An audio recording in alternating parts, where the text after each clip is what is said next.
At 0140 hours local time, a Ukrainian long-range strike drone crosses into the Chelyabinsk region of Russia, 1,700 kilometers from the nearest Ukrainian position, deeper than almost any strike of this war has reached before. Its target sits on the tarmac at Shagol airfield in the southern Urals, a base Russian planners spent 3 years treating as untouchable, so far east of the front that dispersal, hardened shelters, real defense in depth never felt urgent. Parked in the open that night are 2 Su-57 Felon stealth fighters, Russia's most advanced combat aircraft. A jet that exists in numbers so small the entire program has been treated as close to sacred, kept away from the front lines specifically to avoid exactly this kind of exposure. Unknown to the ground crews walking the flight line, that calculus just ran out. Let's set the stage, because if you don't understand why Shagol matters, the rest of this doesn't land the way it should. This isn't a forward air base near Belgorod or Kursk, the places Russia has spent years hardening because everyone assumed Ukraine could eventually reach them. Shagol sits east of the Ural Mountains, a training, maintenance, and operational hub that has functioned for decades as exactly the kind of rear area sanctuary where you park your rarest, most expensive assets precisely because nothing gets out here. A single Su-34 fighter bomber costs somewhere between $35 and $50 million. A single Su-57 runs somewhere between 100 and 120 million, and Russia doesn't have very many of them. Low-rate production, years behind schedule, treated internally as close to a national prestige asset as a piece of military hardware gets. Keeping the Su-57 out of harm's way hasn't been an afterthought in how Russia employs the platform. It's been the entire strategy. Fly it rarely, base it deep, never let it become a target. That strategy held for years. It didn't hold on April 25th. Think about what it actually takes to reach a target this deep, because the distance alone tells you something about how this war has quietly changed shape. 1,700 kilometers is well past the range most people still associate with drone warfare, past Moscow, past the industrial heartland, out into territory that Russian air defense planning treated as functionally safe from anything Ukraine could field. A strike drone flying that route has to survive hours in the air, cross multiple air defense districts, avoid detection over some of the most heavily populated and most heavily defended interior territory in the country, and arrive with enough precision left in its guidance package to actually put a warhead on a specific aircraft sitting on a specific stretch of tarmac. That's not a lucky shot. That's a mission built on weeks of planning, satellite reconnaissance confirming exactly which airframes were parked where, and a flight profile threaded through gaps in radar coverage that Russian planners never expected anyone to find, let alone exploit at this range. Here's the part that should genuinely unsettle anyone responsible for protecting Russia's air fleet going forward. Shagol wasn't hit because Ukraine got lucky with a single drone slipping through. Ukraine's Forces of Unmanned Systems, the unit behind this strike, confirmed hitting several aircraft in the same operation, at least 2 Su-57s, a Su-34, and a fourth aircraft of an unidentified type, all in one coordinated pass. That's not one blind shot in the dark. That's a target list, built in advance, executed against multiple airframes sitting exposed on the same base, on the same night, because nobody at Shagol believed they needed the kind of dispersal discipline that frontline bases near the border have been forced to adopt the hard way. Let's walk through why that exposure happened in the first place, because it's not incompetence, it's a bet that didn't pay off. Every airbase in a war like this one runs on a basic calculation. How much do you spend hardening a position against a threat that hasn't shown up yet? Bases near the Ukrainian border learned early and violently that Ukrainian drones could reach them, and over time, Russia adapted, dispersed aircraft, built earthen revetments, moved high-value assets into hardened shelters where the infrastructure existed to do it. But that adaptation cost money, time, and construction capacity, and it got prioritized exactly where the threat had already proven itself. Shagol, 1,700 kilometers back, behind the Urals, never made that priority list, because until April 25th, nothing had ever reached it. The Su-57s sitting exposed on that tarmac weren't a mistake born of carelessness. They were the predictable result of a defense posture built entirely around where the last strike happened, rather than where the next one might. Now think through the actual mechanics of surviving a flight that long undetected, because a mission profile at this range isn't just about building a drone with enough fuel to get there. Every extra hour in the air is another hour of exposure to a radar network that, while thin this far from the front, isn't non-existent. Russian air defense doctrine still assumes a layered picture, ground radar stations, mobile detection units, and a warning network meant to hand off tracks as an inbound threat crosses from one region into the next. Getting past all of that for hours at a stretch means flying a route stitched together from actual gaps in that coverage, not just picking the shortest line on a map and hoping for the best. That kind of routing takes real intelligence work, satellite passes confirming where radar coverage is thin or intermittent, patterns built up over previous missions showing which regions respond fastest to an unidentified track, and which ones take longest to escalate a report up the chain. None of that happens spontaneously.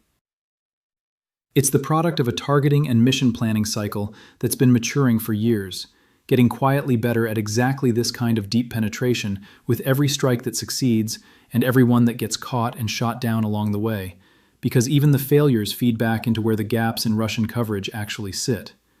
There's also the question of what the drone actually needs to survive once it's within range of the base itself, because getting to the neighborhood and getting a warhead onto a specific parked aircraft are two very different problems.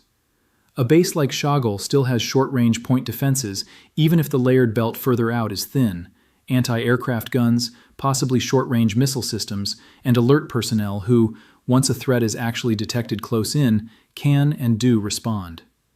The final approach on a mission like this has to thread that last layer too, coming in low, minimizing the window where anyone on the ground has time to react, relying on the fact that a small, slow-moving airframe close to the ground blends into exactly the kind of visual and radar clutter that makes a clean intercept difficult, even when the defenders know something is inbound. That's the same fundamental physics that's made low-altitude drone strikes so difficult to stop throughout this entire war, whether the target is a fuel depot near the front or a stealth fighter parked 1,700 kilometers behind it.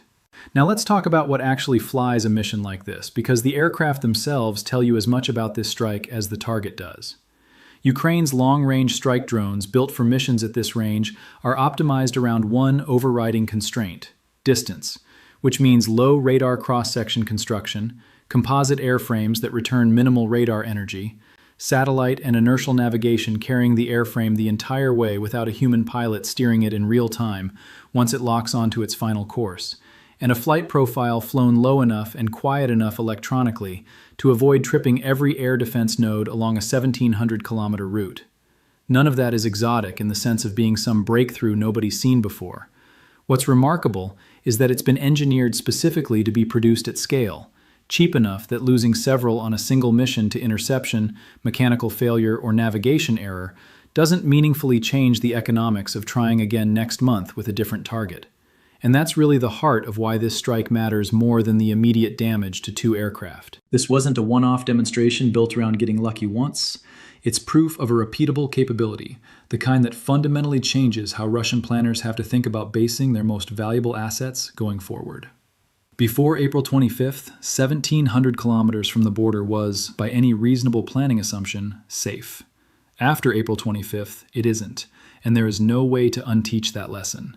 You cannot simply harden every airfield in the country overnight, and you cannot pretend the threat envelope hasn't just expanded by a factor that makes almost the entire western half of Russia's landmass a viable target set for exactly this kind of mission. Let's get into what actually happened on the ground that night, because the mechanics matter. Satellite imagery taken before and after the strike, compared by open-source analysts tracking the aftermath, showed the difference clearly. Aircraft present and intact in imagery from April 17th, visible damage and cleanup activity in imagery from April 26th. Russian ground crews working to clear wreckage and assess what was left. Ukraine's general staff kept its own public confirmation notably restrained in the days immediately following, acknowledging the strike and stating the extent of damage was still being assessed, a level of caution that stands out against how loudly some other strikes in this war have been publicized. That restraint is itself worth noting. When Kyiv undersells a result rather than oversells it, it's usually because the actual damage assessment, once it lands, speaks for itself.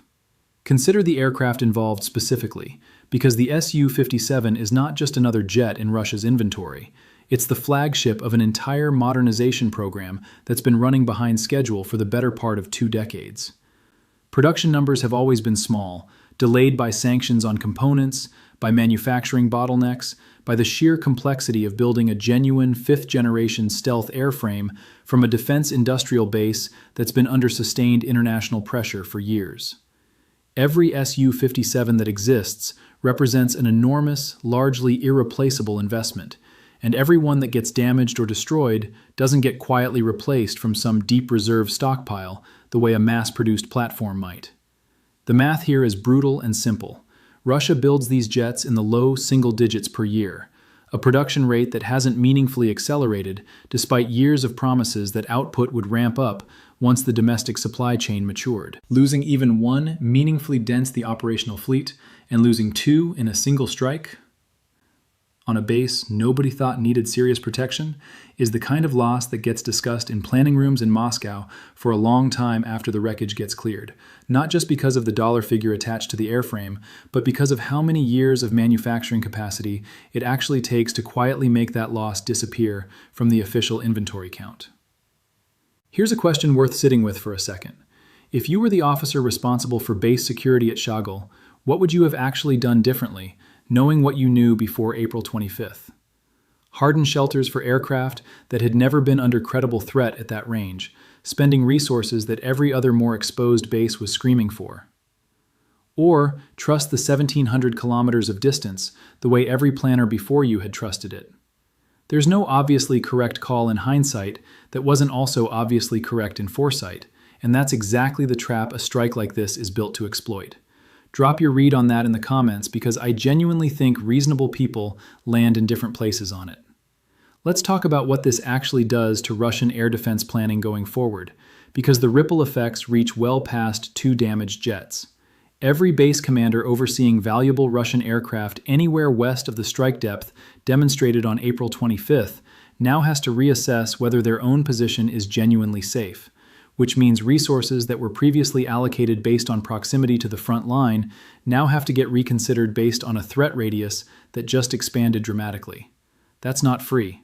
Every dispersal plan, every new hardened shelter, every additional radar coverage gap that needs closing costs money, materials, and construction time that Russia's defense industrial base has to pull from somewhere else, at a moment when that same industrial base is already stretched thin trying to sustain the broader war effort. A strike like this doesn't just cost Russia 2 aircraft.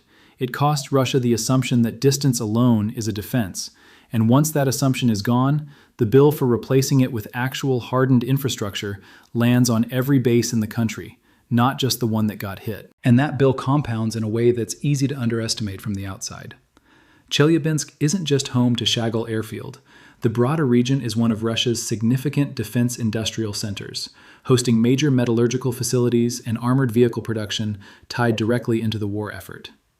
A demonstrated ability to reach that deep doesn't just threaten parked aircraft. It puts an entire category of previously untouchable industrial infrastructure back on the table as a viable target set, which means the reassessment happening in Moscow right now almost certainly extends well past airbase security into questions about how exposed the country's deeper industrial base actually is. That's a much bigger, much more expensive problem to solve than dispersing a handful of fighter jets, and it's not one that gets fixed with a single round of construction contracts. There's also a symbolic dimension here that's worth being honest about, because it matters just as much as the material damage. The Su-57 has functioned for years as a genuine point of national pride for Russia's aerospace industry. The platform meant to demonstrate that Russia could still field a true fifth-generation fighter despite sanctions, despite production delays, despite everything working against the program. It's the aircraft Moscow parades at air shows, the one held up as proof the country's defense industry hasn't been permanently crippled by years of export controls on the precision components a modern stealth airframe actually needs.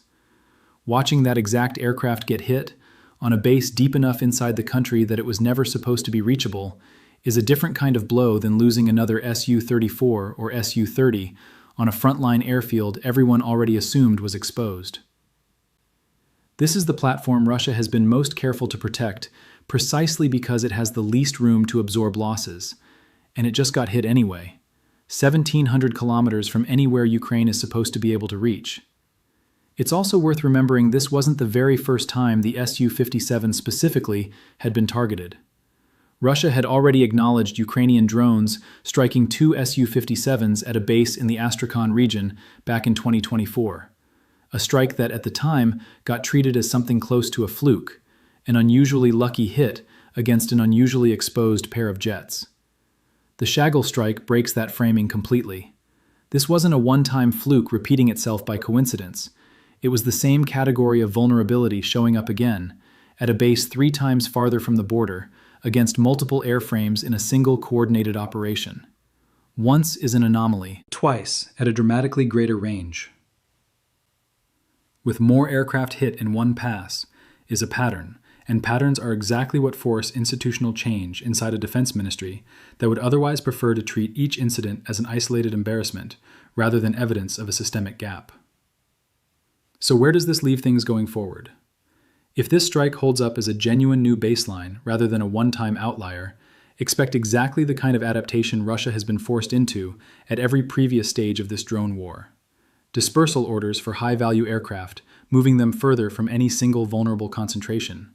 Accelerated construction of hardened shelters at bases that never needed them before, and a broader recalculation of which parts of the country actually still qualify as safe rear area basing.